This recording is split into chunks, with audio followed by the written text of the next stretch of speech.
Hello and welcome to the eighth and final class recap video for Furry Cartooning for Amateurs Winter 2026. It is March 3rd. Tonight we did our final group activity. We started with a warm-up, an activity, an attendance card, and we moved on to optional reading of your comics. So we had about 6 students read their comics. So I can't recreate that, but we can recreate the warm-up activity and the class picture activity, which I called Furry Rave. But what does Linda Berry call it? She calls it dance floor class picture, which involves moving paper around. But since we're on Discord, I did something a little bit different. We'll get into that. And then I did my final announcements for the class zine and what's coming next. And I gave my final remarks as a teacher. This was such an amazing class. Okay, and what the main activity looks like, you can recreate even if you missed it, because all the ref sheets are going to be on the Discord. If you're a student, you can do this. I want this to be the thumbnail here. Can I do? Oh yes. Anyways, I'll show it to you. Okay, so throw it. Okay, so what you'll need is a piece of paper from the printer, 8.5 by 11-inch sheet of paper. You're gonna need a pen. You're gonna need a pencil, and you're gonna need your 4 by 6-inch note card. Yeah, that's what you're gonna need. Okay, so we'll get into the attendance card today. Let me move this, switch over, move this over, and my document camera ready. Boom. Okay. So the attendance card was draw yourself. It was originally going to be draw yourself holding a comic that you drew and being happy, but then the kind of intro music that I was using was a live Charli XCX set, and so it was actually. Let me show you the reference photo here. Boom! It was this. I love OBS.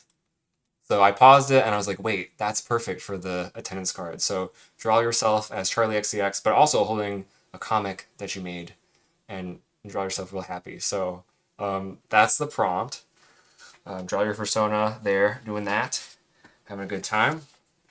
And then the activity was based off of, I should say something about the reading. So I guess for people who want to know what we did, it was optional. The homework assignment was a 2-page comic, but you could also read your 1-page comic from last week, and it could be unfinished, and that's fine.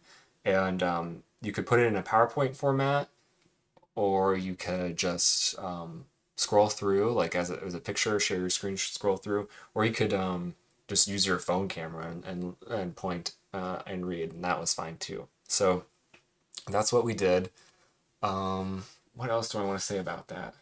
It was lovely. We had a wide range of silly and serious, and I said good after each one, and lots of people said good, and we all hit the clap button, and it was very lovely. So thank you to the students who shared their work. That was really cool and meaningful, impactful, and thank you for student Theodore, who ran something at the local library, who's a local, that was the first time I ever read one of my comics to a group here, and that inspired that. I always wanted to do that. So it was cool that we got to do it as a class. Then we took our little break, and then we did this activity. So how do I want to explain this? So I want to start with the Linda Berry thing. Here's how Linda Berry describes her version. So you're passing around papers and stuff, and you're drawing yourself dancing every 3 minutes. But I'll tell you mine. So I had a loop timer going for 1minute and 40 seconds. Okay, 1minute and 40 seconds, and I had everyone's ref sheets or something that was as close to a reference as I could, and everyone had at least one drawing shared, so that was good. But I had them all numbered, and then I did random number generator and before class, and that was like the order in which I was going to place the ref sheets into the group chat. And then so we penciled the page, to get it set up, basically an open dance floor. And I'll just show you again the final result here. First, before the timer went off though, we penciled the dance floor. It's very light. Let's see if I can see the pencil still if I do this. It's kind of aggressive. But just like up here, like the top, I penciled the stage, I penciled this little DJ set, some speakers, and it's gonna be like that and like that. And I had a lot of room open down here, okay? And then I said, you're gonna draw yourself, well, not draw yourself, draw the fursona that's being placed in the reference area as like an Ivan Brunetti style character, so like big round head and then little body or whatever size body you want, and then little features. Just avoid drawing stick figures as per usual, and just remember you're trying to fit about 30 furries in here, so draw them pretty small, and you're going to go right in with ink. So we had 1:40 to go right in with ink, but you don't have to do that yourself. You don't have to do 1:40. You could do 3 minutes, but this was my result. I had to go a little bit faster because I felt like a DJ. I was throwing in the reference sheets and reference images into the chat, and the loop timer's going. If you look up like loop timer, that's probably going to be the first thing you Google. And then I played my favorite DJ set ever recorded, which is Ice Dog's Ferality Somna 2025 DJ set, which is online, and I played it with the visuals. And it's just like an amazing upbeat, like, I don't know, maybe 180 BPM electronic music set, but it's very silly and it's bonk style, and there's video game music. It's just really silly and fun. So I'm going to link that below. So if you missed this, I definitely recommend doing this activity if you're a student, and go use the reference photos. It's all there, and then play that set and do the loop timer and just keep moving. And it's just really fun. It's really fun, and I love that set, and I'm so glad we had enough time to like finish the whole set because it has a really emotional ending. It's very silly, and that's it. I feel like I missed something on there. Reference sheets. Yeah. And then like you can go right in with ink. And then afterwards you can ink the top and everything, and you can write Furry Cartooning for Amateurs 2026 down there. Yeah. Yeah, oh yeah, I guess this is, and at the very end I remembered to do this. I didn't have this going the whole time. Oh well, everyone was focused on other stuff, but I thought this was really fun. I'm learning OBS, everybody. Okay. So that's that. And now I will do some final announcements about the zine and everything. So here we go. All right, well, we're back. So the zine due date is March 8th. It wasn't tonight. You don't have to get your 2-pagers done tonight. I uploaded a video about how to properly format your stuff for the zine. You can include pages with the attendance card.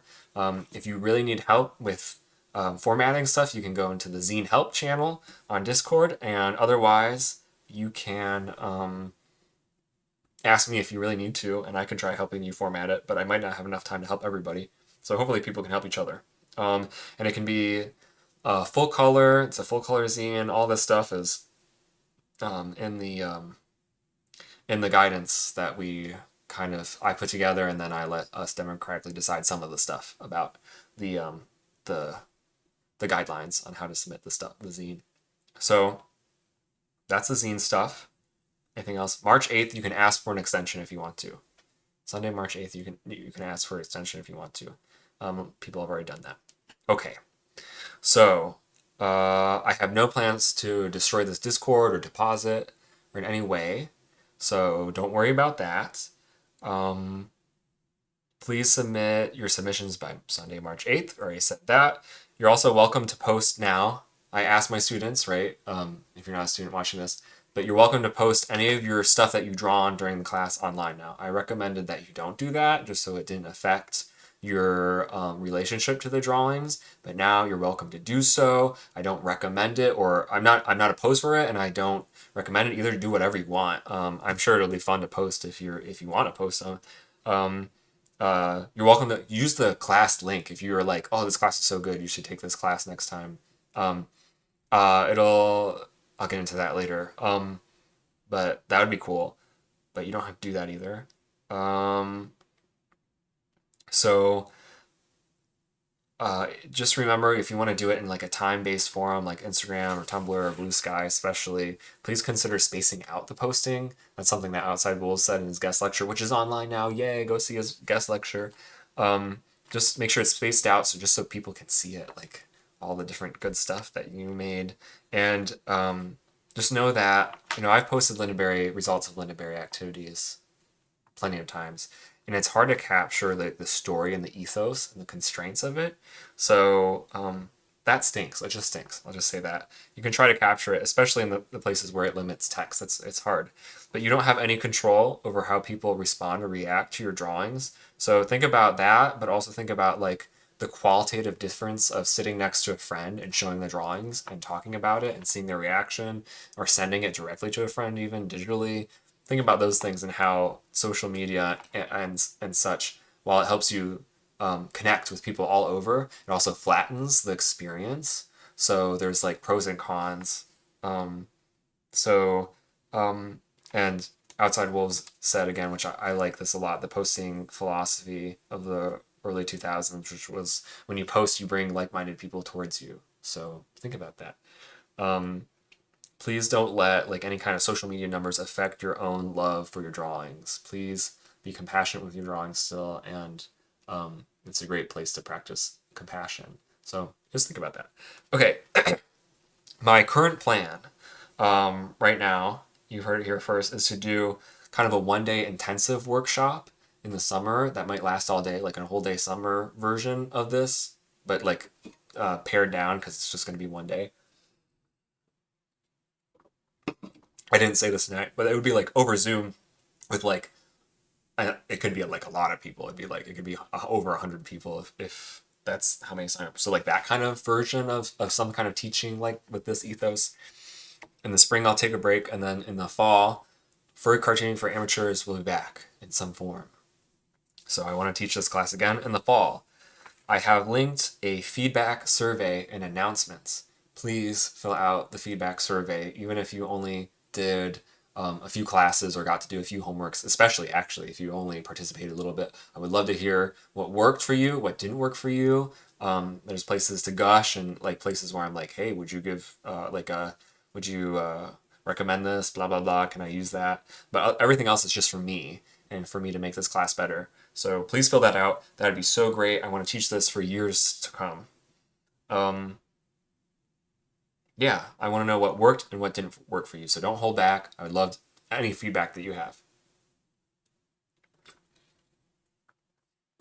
Okay, here are my closing remarks. The process of drawing is shocking, sometimes scary, and sometimes magical. Something I didn't say tonight was, if you saw a kid, I'm quoting Linda Berry here, if you saw a kid playing and the kid was like, I'm having fun, I'm having so much fun, you'd be like, whoa, what's up? Sometimes we want drawing to just be fun, exciting, fun, and like that's not always the case. So think about serious play. Drawing can be that. Drawing can be entering a spook house and not knowing what's going to happen. I hope this class was in some way medicine to you and your drawing practice, just like Linda Berry's activities have been medicine to me in my drawing practice. Under capitalism, there's this pressure to create commodities and treat ourselves like commodities and brands and producers. And in this age of social media corporations, there's a pressure to create high engagement, quote unquote, content. And it's very easy for our drawing practices to be pulled into the gravity of that mindset and of that way of producing and of creating. But drawing has always existed before that. Drawing exists for us even before we understand what commodities are, what buying and selling is, even before we understand what writing is. I'm quoting Linda Berry again. There is a time when writing and drawing were not two separate things for you and for me. Drawing will continue to be this way as long as there are children. I hope this class showed you some ways to take drawing back from that gravity of creating commodities, if only for a few minutes. This was my dream class. I asked myself, what's like the me version of like Linda Berry, since I can't be Linda Berry, right? A few years ago, it's like, what's the me version? Like, what is she not doing? How do I make it my own thing? And um, this is it. A furry online on Discord cartooning class. Um, and it's real, and you help make it real. And it's only real because you participated in the way that you did, no matter at what level. It was a total honor to teach you all. This was so amazing. I also look forward to it every week. And I really appreciate how you all support each other through the process.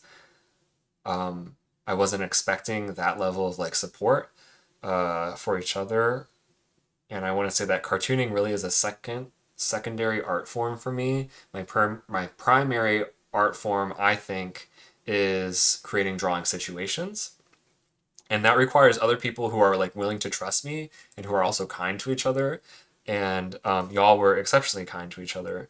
I want to quote a spiritual teacher, Miss Aisha, who has said like, "This is association, and this is community, and this felt like community." She has this song out called Heart Width. Um, so please continue to be kind to yourself. Please continue to be kind to your drawings and to each other. Um, and Now is a good time to connect outside of the class in the chatter, whatever. You can post your, now it's okay to like post your social media links, whatever you need to do to like find each other elsewhere if you want to do that. But yeah, please be compassionate to your drawings. This kind of imagist Linda Berry way of thinking about drawing and of approaching drawing and of doing drawing, and not just thinking about drawing, but like really just drawing, is a way to practice compassion with whatever comes up. And so please keep being compassionate to yourself, to your drawings, and to each other. I love you so much. This was a fantastic experiment. Please fill out that survey so I can learn and grow, and hope to see you all soon in many different forms, whatever. I'll still be using the Discord. If you want to teach a class like this, contact me, or want to do activities like this. It's very open source. That's why I'm recording these too and posting them publicly and not just giving links to the class. So there's that too. Okay. Furry cartooning for amateurs will return. Great work, everyone.